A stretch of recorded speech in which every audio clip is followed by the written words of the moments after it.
টানে শয়তানের দুকার থেকে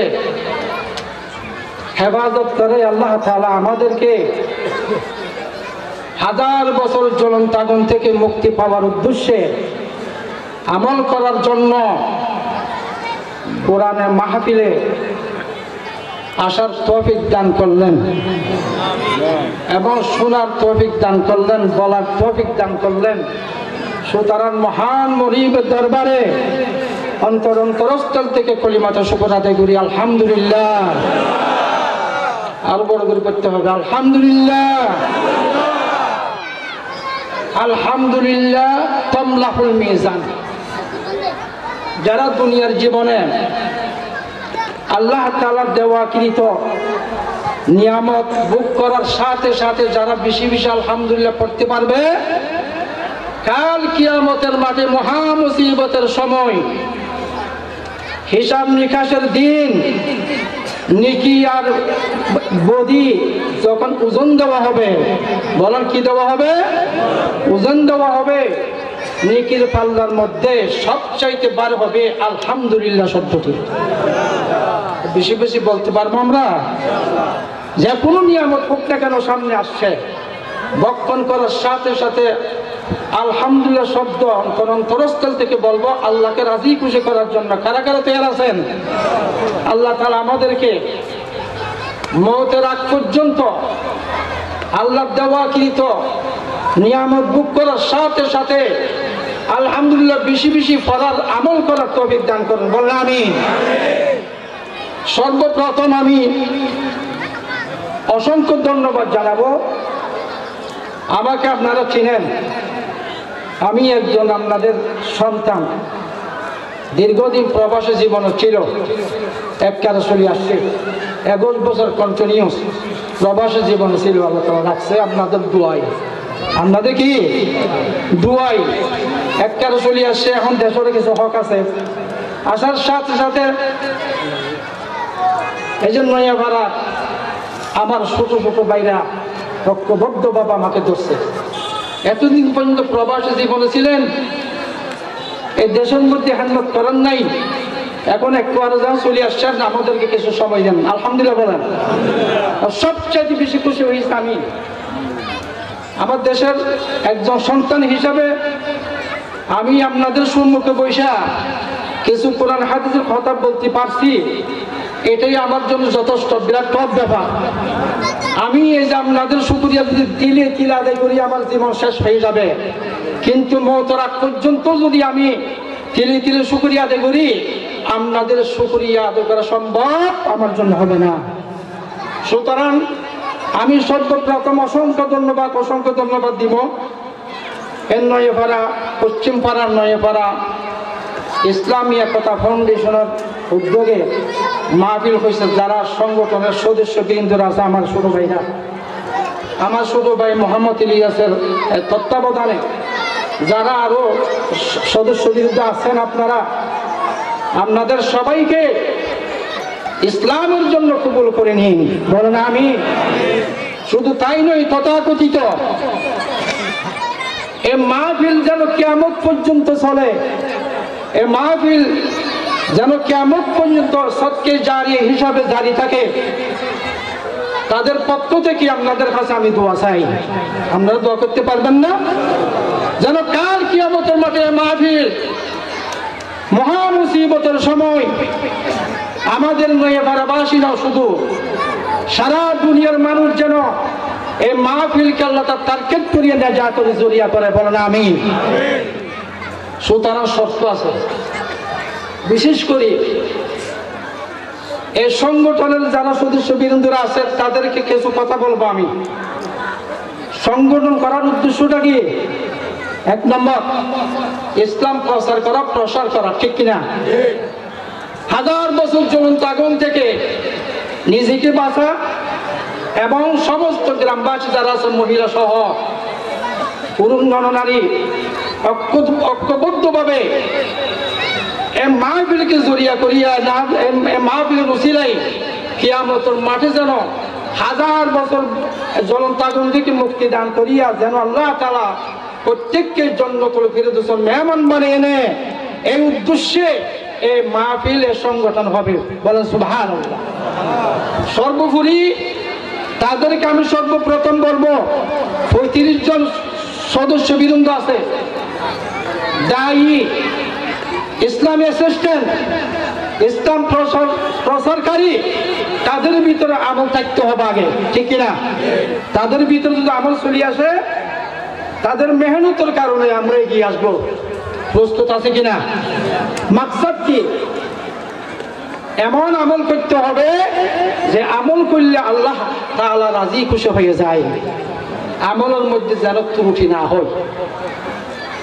যদি আমলের মধ্যে ত্রুটি হয়, আমি করব আল্লাহর জন্য, মেহনত করব আল্লাহর জন্য, কোরআন আর হাদিসের প্রতি আমি মেহনত করব, অপর ভাইকে দাওয়াত দিব একমাত্র আল্লাহর জন্য, এরকম হইতে হবে, ঠিক কিনা? গানা হাসতে আল্লাহ না করো, তার বিভক্ত হয়ে যায়, সারা জীবন মেহনত করতে পারবো, অর্থ সম্পদ ব্যয় করতে পারবো, মৃত্যুর আগ পর্যন্ত, শেষ পর্যন্ত ব্যর্থতা স্বীকার করতে হবে না, আউযুবিল্লাহ। কেন? আল্লাহর হাবিব বলেন, আমরা যে প্রতিদিন 5 ওয়াক্ত নামাজ পড়ি, 5 ওয়াক্ত নামাজের ভিতরে 2 রাকাত নামাজের পরে আল্লাহ তাআলাকে আমরা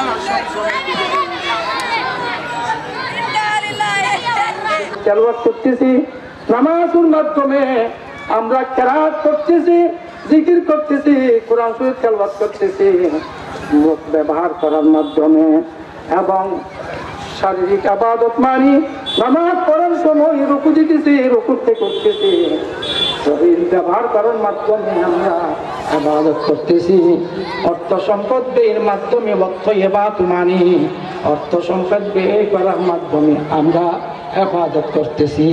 আর তো রিভাইজ দিই, অর্থাৎ আমার মুখিক ইবাদত তাহিয়াতুল মানি, ওয়াসসালাওয়াতু মানি শারীরিক ইবাদত, ওয়াত মানি অর্থ সম্পদ ব্যয় করার মাধ্যমে ইবাদত, লিল্লাহি রাব্বুল আলামিন শবে মেরাজ গমন করার জন্য যখন আসো মহল্লার মধ্যে গেছিলেন, বিশ্ব রাসূল আকরামদার তাজদারে মদিনা, হাবিবি কিবরিয়া সাইয়্যিদুল মুরসালিন, মানব জাতির প্রধান মুহাম্মদ সাল্লাল্লাহু, আর একটু বড় করে সাল্লাল্লাহু আলাইহি ওয়াসাল্লাম যখন আল্লাহ তাআলার দরবারে যখন দাঁড়াইছিলেন, তখন আল্লাহ তাআলাকে বলছিলেন, আত-তাহিয়াতু লিল্লাহি ওয়াস-সালাওয়াতু ওয়াত-তাইয়্যিবাতু ইয়া রাব্বাল আলামিন।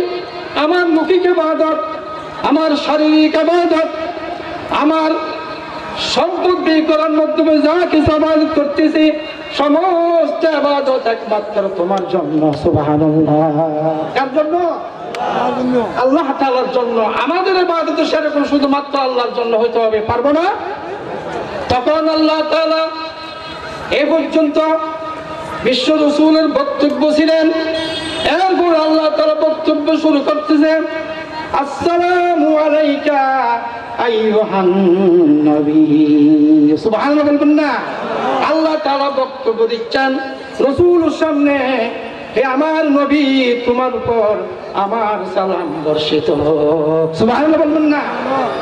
ওয়াসসালাওয়াত, আসসালামু আলাইকা আইয়ুহান নবী ওয়া রাহমাতুল্লাহি ওয়া বারাকাতুহু। শুধু তাই নয়, তথাকথিত আমার পক্ষ থেকে রহমত এবং আমার বরকত তোমার উপর নাযিল হোক এবং বর্ষিত হোক। সুবহানাল্লাহ বলবেন। এ পর্যন্ত আল্লাহর কি বক্তব্য। এরপরে আসসালামু আলাইনা, আবার বিশ্ব রাসূল বক্তব্য শুরু করলেন। আসসালামু আলাইনা মানে যারা সংসদ ভবনে মন্ত্রী, মিনিস্টার যারা উপস্থিত আছেন, ফেরেশতা সহ, তাদের উপর আসসালামু আলাইনা, তোমাদেরকে আমার পক্ষ থেকে সালাম। আল্লাহ তাআলার রহমত আর বর্ষিত রহমত তোমার উপর বর্ষিত হোক। সুবহানাল্লাহ। আসসালামু আলাইনা ওয়া আলা ইবাদিল্লাহিস সালিহিন। এবং দিনদার যারা আছে, দিনদার যারা আছে তাদের উপরে বাদ কি বলছে? ফেরেশতারা আশহাদু ফেরেশতাদের চতুর্পাশে ফেরেশতা আছে কি নাই? আশহাদু আল্লাহ ইলাহা ইল্লাল্লাহু ওয়া আশহাদু আন্না মুহাম্মাদান আবদুহু ওয়া রাসূলুহু। ফেরেশতারা সাক্ষী দিচ্ছেন, আশহাদু আমরা সাক্ষী দিতেছি আল্লাহ ছাড়া কোনো মাবুদ নাই, ওয়া আশহাদু আন্না মুহাম্মাদান আবদুহু ওয়া রাসূলুহু। মুহাম্মদ সাল্লাল্লাহু আলাইহি ওয়াসাল্লাম আল্লাহ তাআলার বান্দা এবং প্রেরিত রাসূল। সুবহানাল্লাহ বলবেন না? আমরা অর্থ সাপেক্ষে আত্তাহিয়াতুর মধ্যে আত্তাহিয়াতু যে প্রত্যেক দিন 5 ওয়াক্ত নামাজের ভিতরে 2 রাকাত পর পরে আত্তাহিয়াতু পড়ি না আমরা, কিন্তু অর্থ জানি না, এই জন্য মজা ধরে না। আজকের থেকে আজকে আত্তাহিয়াতুর অর্থ আমি আপনাদেরকে বললাম, আজকের থেকে অর্থ সাপেক্ষে পড়বেন ইনশাআল্লাহ। ফের আছেন কিনা? যদি তারপরেও কিছু ত্রুটি থাকে, ঘাটতি থাকে, আলেম সমাজ যারা আছে গ্রামে, হ্যাঁ ইনশাআল্লাহ তাদের থেকে আমরা শিখে নেব। প্রস্তুত আছে কিনা? ইনশাআল্লাহ বিইজনিল্লাহি তাআলা। এবং এই কোরআন আয়াতটা আমি আপনাদের সামনে এটা লম্বা সূরা, লম্বা লম্বা সময় দরকার আছে, এটা মৌজু লম্বা, বিষয়বস্তু লম্বা, কিন্তু এখন আমাদের আলহামদুলিল্লাহ আমাদের এত সম্পন্ন আমাদের নিয়ামত, হয়তো তোমার মতো একজন মানুষ আমাদের হুয়া কি ইমানের মধ্যে পাইছি, আলহামদুলিল্লাহ বলেন। হক্কানি রব্বানি আলেম যেরকম এলম আছে সেরকম আমল আছে, আলহামদুলিল্লাহ বলেন। কক্সবাজার গোটা 7 ডিভিশনের ভিতরে একজন আলেম চেয়ারম্যান হিসাবে আছে নাই? আমরা পাইছি, আমাদের সৌভাগ্য। যেরকম পাইছি সেরকম মূল্যায়ন করতে হবে, সামনে যেন আরো নেতৃত্ব উপরে যেতে পারে, সেই জন্য আমাদের কি দিতে হবে? উদ্যোগ নিতে হবে, আমাদের পরিকল্পনা গ্রহণ করতে হবে, আমাদের পরিশ্রম করতে হবে, যেন সেই উপরে যেতে পারে। একজন আলেম যদি উপরে যেতে পারে, আমাদের গ্রামের মধ্যে ইসলামিক কার্যকলাপ থাকবে, বলেন আমি ইসলামের কথা বলছি, ইসলামিক কার্যকলাপ থাকবে, আর শরীয়ত বিরোধী, এই যে আমার হাদিস বিরোধী, ইসলাম বিরোধী এরকম পারি না, ঠিক কিনা? এই জন্য আমরা মাথার মধ্যে রাখতে হবে, কেন আমরা মুসলমান, সবকিছুর মধ্যে ইসলাম, ইসলামের মধ্যে কিছু নাই, ঠিক কিনা? কেন? লা তাআতা মাখলুকিন ফি মাসিয়াতিল খালিক, ইমানি সবকিছুর মধ্যে ইসলাম। আমার আব্বু না, আমার আম্মু না, যত আমাদের নিকটতম আত্মীয় হোক না কেন, আমাদের আব্বার উপরে, আমাদের মার উপরে, প্রধানমন্ত্রী ন, মেম্বার, চেয়ারম্যান, মন্ত্রী, এমপি, প্রধানমন্ত্রী, প্রেসিডেন্ট, যত প্রশাসনের উচ্চ লেভেলের মানুষ থাকুক না কেন, সমস্ত কিছুর ঊর্ধ্বে কি ইসলাম। যদি আব্বু যদি আমাকে বলে, আব্বা আম্মার আদেশকে তো আদেশ মানাটা ওয়াজিব ছেলে সন্তান জন্য, ঠিক কিনা? যদি আব্বা আমাকে আদেশ করে, আরে বাবা এই কাজটা করো, আগে চিন্তা করতে হবে, সে আদেশ মানতে গিয়ে ইসলামের ভিত্তিতে আছে কিনা। যদি আদেশকৃত আদেশ অনুসারে কাজ করতে গিয়ে যদি ইসলামের বাইরে চলে যায়, তখন আব্বা আম্মার আদেশ না মানাটা ওয়াজিব। আমি বুঝাতে পারছি? ঠিক করতে হবে। এই জন্য সামনে ইলেকশন আসবে, আমি ইসলামের কথা বলবো, জোরি বলবো না। বিএনপি হোক, আওয়ামী লীগ হোক, জামাত ইসলাম হোক, ইসলামী আন্দোলন হোক, একজন হক্কানি রব্বানি আলেম যদি আমাদের সামনে এসে কি করার জন্য? ইসলামের খেদমত করার উদ্দেশ্যে, তখন আমরা কি করবো? আমাদের নৈতিক দায়িত্ব কি? কিছুক্ষণ আগে বলছি ইসলামের সবকিছুর মধ্যে কি ইসলাম। একজন আলেম থাকা সত্ত্বে কোন মানুষ বিকল্প যদি আসে, আমাদের চিন্তা করতে হবে, যাকে ভোট দিলে নির্বাচন করলে ইসলামের খেদমত হবে। আমরা টুপি সহকারে 5 ওয়াক্ত নামাজের মাধ্যমে স্বাধীনভাবে আল্লাহর গোলামি করতে পারবো, সেরকম একজন মানুষ দরকার আছে কি নাই? বলেন, দরকার আছে, বেশি কথা বলার দরকার নাই। এই জন্য সামনে আমার ভাই একসাথে বড় হয়েছি, আমার কলিগ, আমার খুব মহব্বত করে। আমি কিছুদিন আগে বলছি, ভাই আমি আপনাকে মহব্বত করি শুধুমাত্র আল্লাহর রাস্তায়, মনে হাব্বারিল্লাহ ও আবাগালিল্লাহ ও মানা আলিল্লাহ ও আতালিল্লাহ। ফাকাদ ইস্তাকমালাল ঈমান। ঈমানই আল্লাহর ওয়াস্তে মহব্বত, আল্লাহর ওয়াস্তে দুশমনি, আল্লাহর ওয়াস্তে ফরমাবরদারি, আল্লাহর ওয়াস্তে কি মানা। যদি এই গুণ কোয়ালিটি যে আমাদের ভিতর বিদ্যমান, আমাদের ভিতর আসে, আল্লাহ রাসূল বলছেন ফাকাদ ইস্তাকমালাল ঈমান। সে পুরুষ নারী আমার উম্মতের ভিতরে সে যদি 4টা কোয়ালিটি যদি তার ভিতর থাকে, এ হাদিস অনুসারে যদি তার ভিতর আমল থাকে, আল্লাহর হাবিব বলেন পরিপূর্ণ ইমানদার হয়ে কলিমার ঝান্ডা নিয়ে কবরে যেতে পারবে। সুবহানাল্লাহ। এটা চাই কিনা? আমরা চাই কিনা? এটা এই জন্য খেয়াল করতে হবে, ভাই চিরকালের জন্য আমরা আসি নাই। একদিন আমরা যদি বা দুনিয়ার মহব্বতে যেতে না চাই, এই দুনিয়ায় খেলি আমাদেরকে দুনিয়ার থেকে বিদায় নিবে। তার মধ্যে সন্দেহ আছে? কুল্লু নাফসিন যায়কাতুল মাউত সুম্মা ইলাইনা তুরজাউন। যত প্রাণী আছে সমস্ত প্রাণীর একদিন মলকুল মউতের, একদিন মউতের পেয়ালা পান করতে হবে। তার ভিতর সন্দেহ আছে?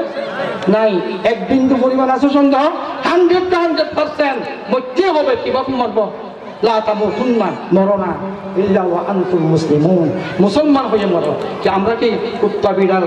হ্যাঁ, এরকম কি আমরা মরার জন্য তৈরি আছি? সুতরাং ইসলামকে সবসময় সামনে দেবেন, সবসময় সামনে দিবেন। আমি যে আয়াতটা পড়ছি, গীবত, ইবাদত করি, জিকির করি, 5 ওয়াক্ত নামাজ পড়ি, যাকাত আদায় করি, হজ করি, তেলাওয়াত করি, তাহাজ্জুদ করি, আওয়াবিল নামাজ করি, সব কিছু করি।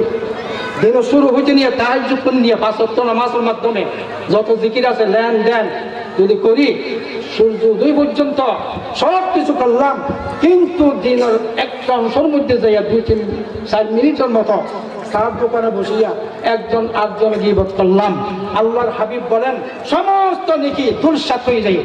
নাউজুবিল্লাহ। লাভ নাই, লাভ নাই। মাছ মারার জন্য গাছি জাল নিয়ে নিলাম, আমরা গেলাম, কিন্তু ডোলার মধ্যে মাছ মারতে কিন্তু কিনাই ডোলার কিনাই ফলা নাই, হবে? হবে না।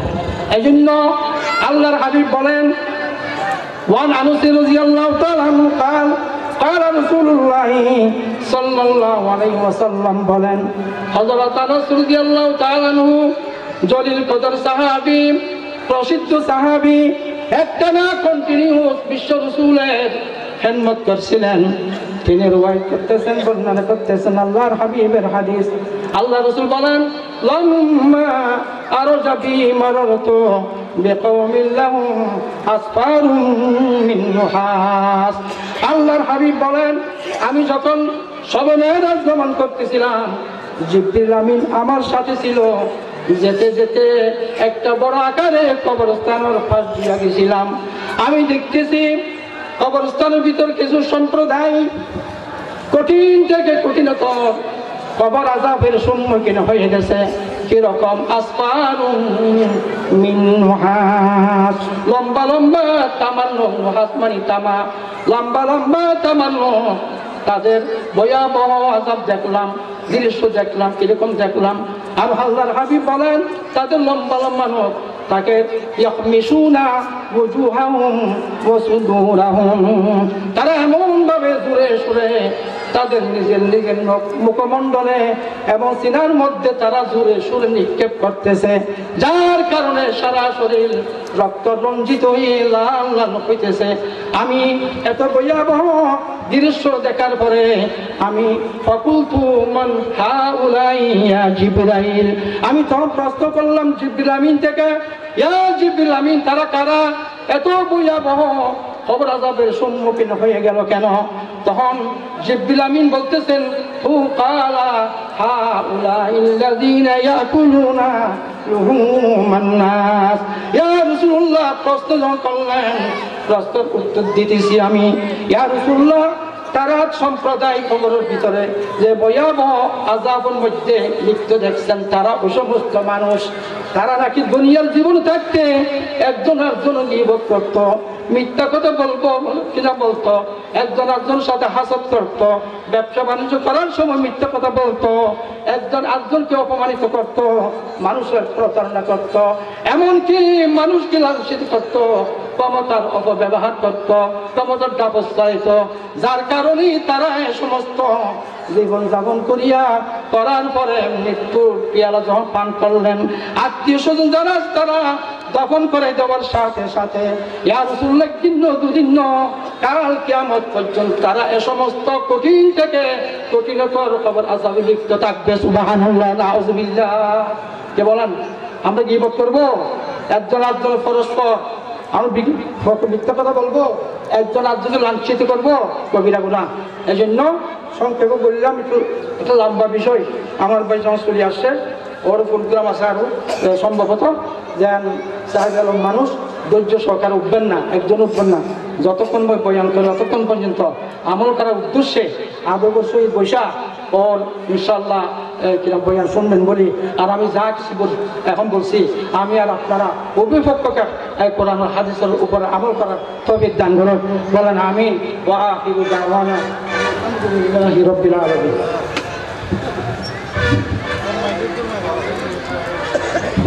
আলহামদুলিল্লাহ, সংক্ষিপ্ত সময়ে সুন্দর আলোচনা পেশ করে গেলেন উত্তর এলাকার বিশিষ্ট আলেমে দ্বীন, সৌদি প্রবাসী, তায়েফ সানায়া জামে মসজিদের স্বনামধন্য সাবেক পেশ ইমাম, নয়াপাড়া স্টেশন জামে মসজিদের বর্তমান স্বনামধন্য খতিব জনাবে হযরত মাওলানা হাফেজ জয়নাল আবেদিন সাহেব, সম্মানিত তাওহীদ জনতা, নয়াপাড়া ইসলামিক একতা ফাউন্ডেশন কর্তৃক আয়োজিত